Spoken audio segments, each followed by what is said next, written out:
चंद्रयान-3 का विक्रम लैंडर जब से चांद की सतह पर लैंडिंग किया है, तब से लेकर अब तक चांद की दुनिया के भयानक खुलासे कर रहा है। लैंडिंग के बाद चंद्रयान-3 ने भेजी चांद की पहली वीडियो और तस्वीर।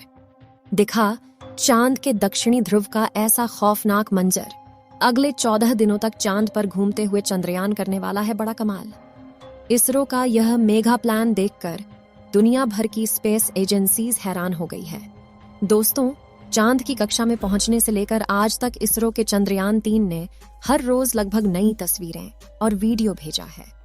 और क्या आप जानते हैं कि रूस का लूना 25 जिस दिन क्रैश कर गया, उस दिन भी लूना के स्थित की दुर्लभ तस्वीरें साझा की थीं, जिसमें चंद्रमा का वह फॉरसाइट दिख रहा था जिससे धरती पर बैठकर किसी भी टेलीस्कोप से नहीं देखा जा सकता। लेकिन इस वक्त की सबसे बड़ी खबर यह है कि चंद्रयान-3 चंद्रमा की सतह पर सफलतापूर्वक लैंड कर चुका है, जिसके तुरंत बाद उसने अपने अंदर लगे एडवांस हाई क्वालिटी कैमरा की मदद से चांद के दक्षिणी ध्रुव की पहली झलक कैप्चर कर ली है। और अगले 14 दिनों तक वह बड़े कमाल करने वाला है, जिसका खुलासा आज हम इस वीडियो में करेंगे। साथ ही आपको दिखाएंगे इस मिशन से जुड़ा वह पहलू जिसे देखकर इसरो के लिए आपकी इज्जत 10 गुना बढ़ जाएगी। तो देखिए इस वीडियो को अंत तक। दोस्तों, 14 जुलाई को पृथ्वी से चांद के लिए रवाना हुआ चंद्रयान-3 ने इतिहास रच दिया है, जब उसने 23 अगस्त की शाम चांद के साउथ पोल पर लैंडिंग किया, जहां आज तक दुनिया का कोई देश नहीं पहुंच पाया। चंद्रमा आज भी अपने अंदर अनेक ऐसे रहस्य समेटे हुए हैं, इसलिए दुनिया भर के वैज्ञानिक इसमें काफी रुचि दिखाते हैं।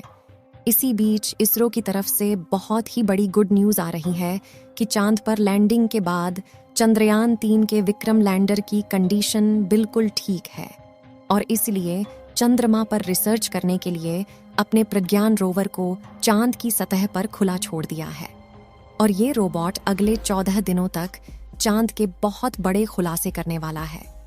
वहीं विक्रम लैंडर के एडवांस कैमराज ने चांद पर अपनी लैंडिंग साइट की सबसे ताज़ा तस्वीरें भेजी हैं। इन लेटेस्ट फोटोज में सूरज की रोशनी को रिफ्लेक्ट करके चमक रही चांद की खूबसूरत सतह को साफ साफ देख सकते हैं। साथ ही यह भी देख सकते हैं कि चांद की सतह कितनी ज्यादा ऊबड़ खाबड़ है, जिसका यह हाल लंबे समय तक उल्का पिंडों की बारिश की वजह से हुआ है। वहीं लैंडिंग से ठीक पहले विक्रम लैंडर पर लगे लैंडर पोजीशन डिटेक्शन कैमरों ने चांद की कई कमाल की फोटोज खींची थीं। और इसरो द्वारा शेयर की गई इन तस्वीरों में आपको कुछ नाम लिखकर दिखाई दे रहे होंगे, क्योंकि चंद्रमा पर मौजूद बड़े बड़े इम्प्लांट फ्लैट है, जो यहाँ से तो हमें केवल कद्दू की तरह दिखाई दे रहे हैं। लेकिन चौंकाने वाली बात यह है कि इन्हीं रहस्यमय गड्ढों के नीचे 1-2 किलोग्राम नहीं, बल्कि पूरे 10 करोड़ टन पानी मौजूद हो सकता है और कई बेशकीमती खनिजों का भंडार हो सकता है, जिसका रिसर्च करने के लिए विक्रम ने अपने प्रज्ञान रोवर को रवाना कर दिया है। तो चंद्रयान-3 के रिसर्च मिशन के ऑब्जेक्टिव क्या है और ये अपने रिसर्च के दौरान चांद के किन किन रहस्यों से पर्दा उठाने वाला है, जिससे नासा और रूस को भी जलन होने लगी है। आइए जानते हैं दोस्तों। विक्रम लैंडर पर कोई चार्ज नहीं लगेगा, यानी कि लैंडिंग के बाद अब वो अपनी जगह पर खड़ा होकर चंद्रमा पर सर्च करेगा, जिससे यह चांद के पतले वातावरण के अंदर मौजूद प्लाज्मा पार्टिकल जारी करेगा।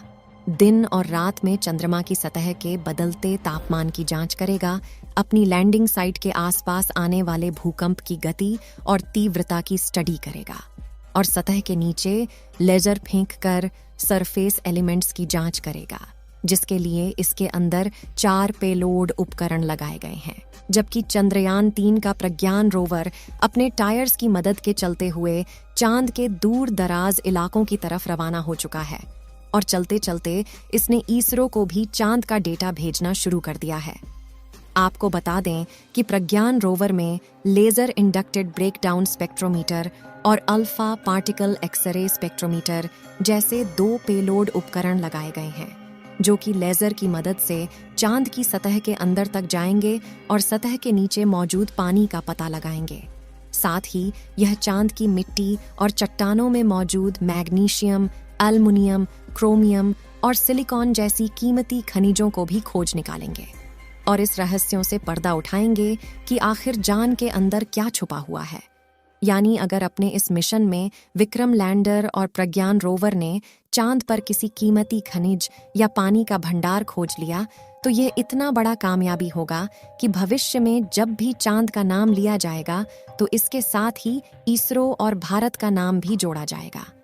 आपको बता दें कि रिसर्च मिशन चांद के वे लूनर दिन होते हैं जो कि पृथ्वी के 14 दिनों के बराबर हैं, जिसके बाद चंद्रयान 3 का विक्रम लैंडर और प्रज्ञान रोवर अपने आप निष्क्रिय हो जाएंगे और सदियों तक चांद की सतह पर खड़े होकर भारत के नाम का ठप्पा लगा देंगे। ऐसा इसीलिए क्योंकि इसरो ने वापस लाने का कोई प्लान नहीं बनाया है। वहीं इसे सिर्फ दिन के वक्त ही काम करने के लिए डिजाइन किया गया है, यानी 14 दिन के बाद जब विक्रम लैंडर की लैंडिंग साइट पर अगले 14 दिन के लिए रात होगी तब इसके सोलर पैनल चार्ज नहीं हो पाएंगे और धीरे धीरे इसके सभी उपकरण बंद हो जाएंगे। हालांकि यहाँ गौर करने वाली बात यह है कि इसरो के मिशन का सबसे महत्वपूर्ण लक्ष्य चांद की सतह पर सॉफ्ट लैंडिंग करना था। मगर ये सवाल आता है कि चांद पर लैंडिंग करना इतना मुश्किल क्यों है? क्यों 23 अगस्त का दिन इसरो के इतिहास का सबसे ऐतिहासिक दिन बन चुका है और क्यों इसरो की इस उपलब्धि से ब्रिटेन, चीन और रूस जलकर राख हो चुके हैं? दरअसल दोस्तों, चांद के दक्षिणी ध्रुव पर उतरना आसमान से तारे तोड़ने के समान है, क्योंकि चंद्रमा के दक्षिणी ध्रुव पर सूरज की रोशनी उतनी नहीं पहुंच पाती जितनी चांद के दूसरे हिस्सों पर पहुंचती है। इसी वजह से चांद के दक्षिणी ध्रुव पर चारों तरफ घनघोर अंधेरा रहता है। वहीं पृथ्वी से चंद्रमा के इस क्षेत्र की दूरी ज्यादा होने की वजह से लैंडिंग के दौरान कमांड सेंटर का लैंडर से संपर्क टूटने का खतरा बना रहता है। साथ ही चांद पर ऐसा कोई मजबूत वायुमंडल भी नहीं है जो लैंडिंग के दौरान घर्षण पैदा करके लैंडर की रफ्तार को कम कर सके। इसी वजह से चंद्रमा के इस हिस्से में लैंडिंग करना काफी चुनौतीपूर्ण रहता है। ऐसे में किसी भी स्पेसक्राफ्ट को चांद पर लैंड करवाने का एक ही तरीका मुमकिन है, जिसे चंद्रयान 3 के विक्रम लैंडर ने ही अपनाया था। इस तरीके में लैंडर को चांद की सबसे छोटी ऑर्बिट में अपनी न्यूनतम ऊंचाई वाले बिंदु तक ले जाया जाता है, जो कि 20 से 30 किलोमीटर के बीच होता है, जिसके बाद लैंडर अपनी कक्षा छोड़कर चांद की सतह पर उतरने के लिए रवाना होता है और नीचे पहुंचने के दौरान अपने थ्रस्टर्स का इस्तेमाल करना शुरू कर देता है, जो विपरीत दिशा में फोर्स लगाकर इंजन ब्रेकिंग का सहारा लेते हुए स्पेसक्राफ्ट की रफ्तार कम करते हैं। रफ्तार को कम करने के बाद लैंडर के सामने जो अगली चुनौती आती है वह होती है चांद की धूल। इसी बात से आप यह अंदाजा लगा सकते हैं कि आखिर चंद्रमा पर लैंडिंग करना कितना मुश्किल है और इसरो के चंद्रयान 3 ने कितना बड़ा कमाल कर दिखाया है। और इस मिशन से इसरो ने वो कर दिखाया जो नासा और रूस जैसे बड़े देश भी नहीं कर पाए हैं। जबकि रूस तो चंद्रयान 3 से आगे निकलने की हड़बड़ी में एक हफ्ते पहले ही अपने लूना 25 मिशन में बुरी तरह से फेल हो चुका है। यानी भारत ने अमेरिका और रूस जैसे बड़े देशों को भी पछाड़ दिया है और पाकिस्तान तो अगले 100 सालों में भी स्पेस रिसर्च की फील्ड में भारत के आसपास तक नहीं पहुंच पाएगा। दोस्तों, आपको क्या लगता है, चंद्रयान 3 चांद पर पानी की तलाश कर पाएगा या नहीं? अपनी राय कमेंट में जरूर बताएं। इस वीडियो को एक लाइक जरूर करें और अपने मित्रों तक इस वीडियो को शेयर करें ताकि उन्हें भी जानकारी मिल सके। और भी नॉलेजेबल वीडियो के लिए अपने भरोसेमंद चैनल को सब्सक्राइब जरूर करें और बेल आइकन को ऑल पर सिलेक्ट करना बिल्कुल ना भूलें। मिलते हैं किसी और नॉलेजेबल वीडियो के साथ। वीडियो को अंत तक देखने के लिए धन्यवाद।